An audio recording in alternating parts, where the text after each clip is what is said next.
Война делает из скромного богослова солдата, воина Аллаха. В 95-м Кадыров объявляет России свой джихад, еще более суровый и непримиримый.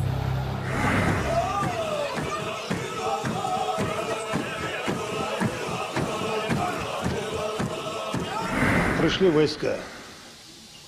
А есть такое, значит, в шариате, в исламе, значит, закон. Если иноверец приходит на твою землю покорить тебя, твои земли, значит, ты должен восстать против них. Это священная война. Вот так вот я призывал к войне.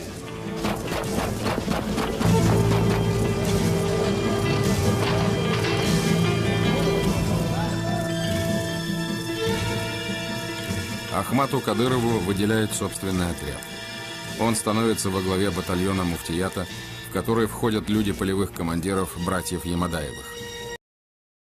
122 метра в длину и 40 в ширину. Этот совсем новенький мост через Дударговский канал в Красносельском районе Петербурга теперь носит имя Героя России Ахмата Хаджи Кадырова. Движение по нему было открыто чуть больше месяца назад, но до сегодняшнего дня он оставался безымянным. Именно в Петербурге сегодня иллюстрируются все народы России.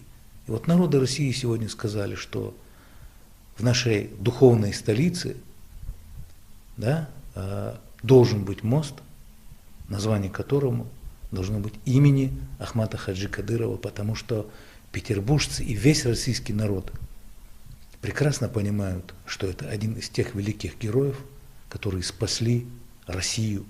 Правда ли, что вы раньше сказали, что каждый чеченец должен убить 150 русских, чтобы попасть в рай? Нет, я говорил в 95-6 году, призывал чеченцев убивать столько, сколько вы можете. Я не говорил 100, 150, 200, я говорю, сколько можете.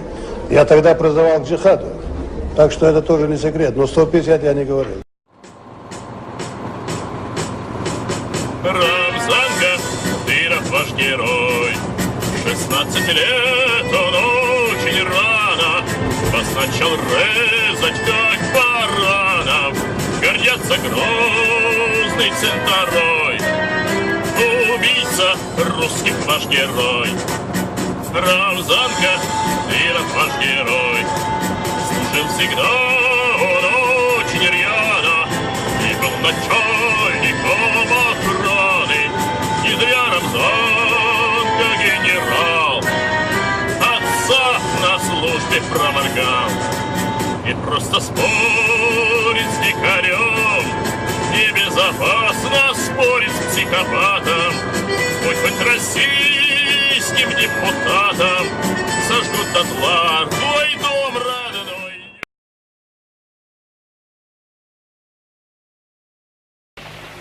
Чечня погружается в средневековье. Шариатский суд с его смертными приговорами. Шариатская госбезопасность с ее пыточными камерами. Меня, собственно, сын предупреждал, если он уедет, то они возьмутся за меня. Ну, я по наивности думал, что я объясню, что он уехал, я тут ни при чем. Ну, еще подготовился говорить, что он меня не слушается, он меня не спрашивал, он произвольно уехал. Ну, меня об этих вещах не спрашивали. Через 2 недели, как сын уехал, они приехали ко мне на работу, и, как я уже рассказывал, забрали, вернее, заявил старший из них, что Кадыров хочет со мной поговорить. Я, конечно, понимал, что за разговор будет, но деваться некуда было, их было очень много, и на 6 машинах вооруженные люди приехали. Ну, а потом привезли меня к нему лично домой. Меня затащили, на первый взгляд, это был спортзал. Это большое помещение, там стоял большой бильярдный стол, и дальше 2 ряда тренажеры разные.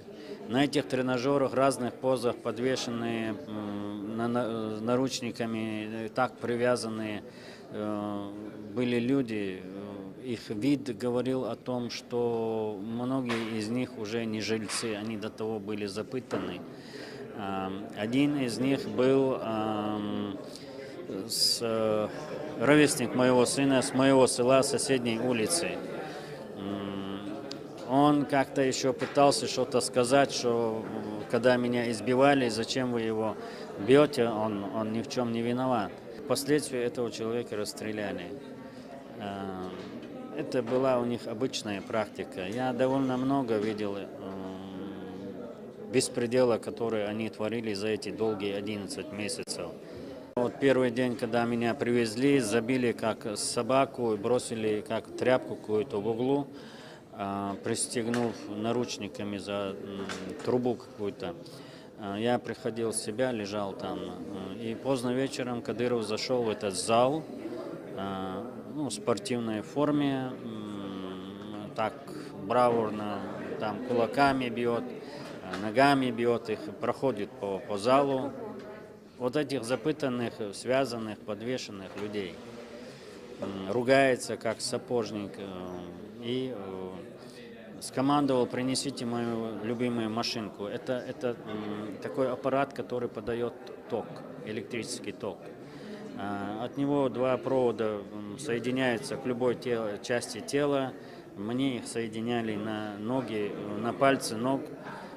Они к руке, там, к уху, куда угодно прикрепляют эти провода, 2 провода, и начинают крутить. Чем больше дают оборотов, тем больше сила тока. Со мной это тоже происходило. Мало того, что просто током, они еще обливали водой. Оказывается, когда тебя обольют водой, сила действия этого аппарата в десятки раз выше. Такое ощущение, что у тебя каждый сустав разрывает. Это терпеть невозможно. Это долго не может человек выдержать, поэтому они недолго этим занимаются, но часто делают, повторяют, чтобы ты не терял сознание. Если ты не чувствуешь боль, им не интересно. Шариатские полицейские, заглядывающие по ночам под чужие одеяла. Не пьют ли там водку? Не прелюбодействуют ли? А вот и клиенты этих самых заведений. И самое печальное, что среди них не только мужчины. А в этой семье только после рейда мэрии выяснили, кто за кем замужем и где живет молодая женщина, которая развелась еще год назад.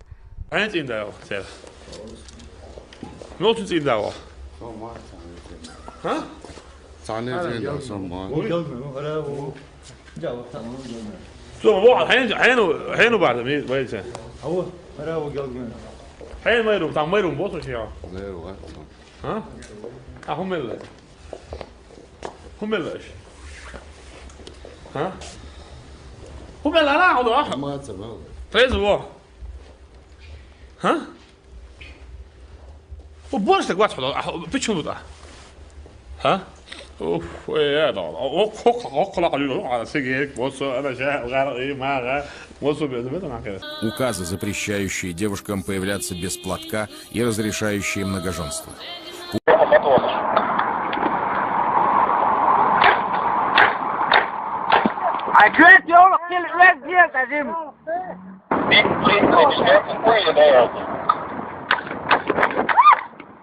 عكرات يولق تلعيات زيت عجيم اليحسيت شن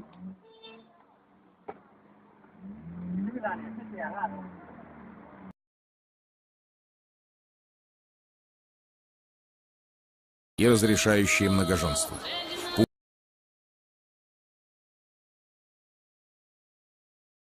Давно уже с вами о многоженстве не говорили. Да, говори.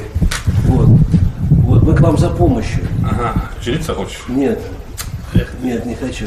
Вот, а вы не хотите еще раз? Если есть кандидатура достойная, это красавица такая, это необычные красивые женщины, знаешь, вот, если я женюсь, то я должен найти красивее, чем моя, и я должен любить ее больше, поэтому найди мне такую красивую. Не, сейчас буду искать. Ну, если ты друг мой, там, знаешь, по Москве бываешь, ты ходишь везде там. А еще мне прислать фотографию? Или я приеду сразу. Зачем? Или я сразу приеду? Я приеду, позвони, я нашел красивую, я сразу...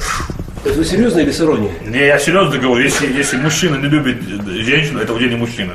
Вот знаете, вот я люблю женщин красивых. Но достойную такую красавицу я ищу и с удовольствием. Это все рассказать. Ну, судьба такая. Ну, мы были там в школе, когда был ЕГЭ-экзамен. После экзаменов выпускной. С плюшевым медвежонком на руках спортсменка и просто отличница читает детские стихи. Ну и как тут не влюбиться? Жималла басешка, чена что лоузуш, я сехи тулрешта, вамашло керча. Она засмущается, покраснеет и убежит, закрыв лицо руками, а он попросит номер телефона и позвонит избраннице, чтобы рассказать о своих чувствах. Но вы изначально были уверены, что вот все, согласиться? Ну так, 100% уверен не был, но желание было.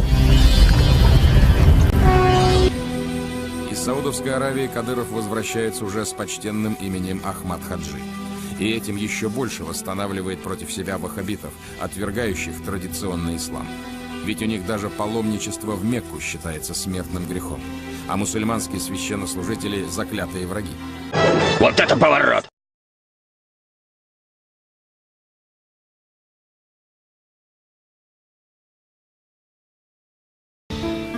Назначение Кадырова главой администрации не всем в республике пришлось по нраву. Злые языки говорят, что бывший муфтий выслуживается перед Кремлем, стремится усилить свое влияние в республике и даже набить потуже карманы. Доказывать обратное Кадырову приходится не на словах, а на деле.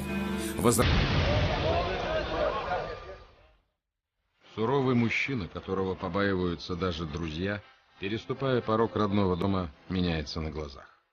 Что нужно человеку для счастья? Отец, мать, братья, сестры, жена, 2 сына и 2 дочери. Да еще 13 внуков. Зулай и Зарган переезжают в соседний Алерой к мужьям. Собраться всем вместе удается нечасто. Вы уже дома. О, очень. Такс, отряд!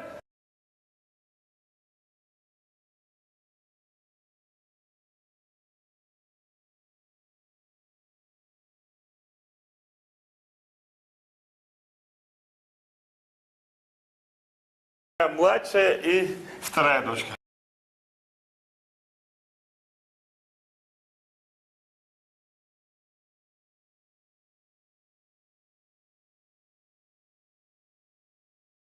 Вот моя жена, Эдни Мусаевна. Что это за журналист Барлаона, мана, да?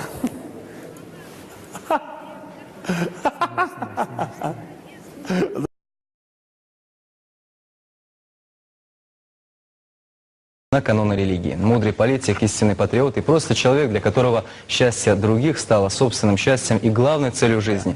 Напомню, 23 августа в Чеченской республике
хорошо.